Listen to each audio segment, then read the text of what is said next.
Video শুরুতে আচার দেখতে পাচ্ছেন। হ্যাঁ, আমি আচার তৈরি করেছি, জলপাইয়ের টক ঝাল মিষ্টি আচারটা।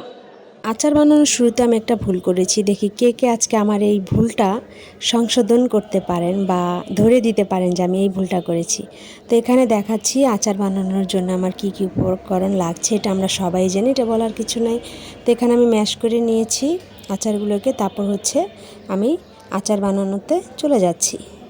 হয়তো বা এতক্ষণে আমার ভুলটা আপনারা ধরতে ফেলেছেন, তো পরে কারেকশন করেছি। ভাগ্য ভালো যে আমি শুরুতেই খেয়াল করেছি, নয়তো বা আমাকে আপনারা একটু বকাঝকা করতেন আর কি। তো দেখি কার কার মানে আজকে হচ্ছে ব্রেনের পরীক্ষা হবে যে আমি কি ভুল করেছি। তো দেখেন কি সুন্দর করে ঝটপট আচার বানিয়ে ফেললাম। আপনারাও কিন্তু একবার হলেও ট্রাই করবেন। এখন যদি আচার না দেন পরে কিন্তু পস্তাবেন। মা থাকতে মা বানিয়ে দিত, এখন মা নেই তাই নিজেই ট্রাই করতে হয়। আল্লাহ হাফেজ।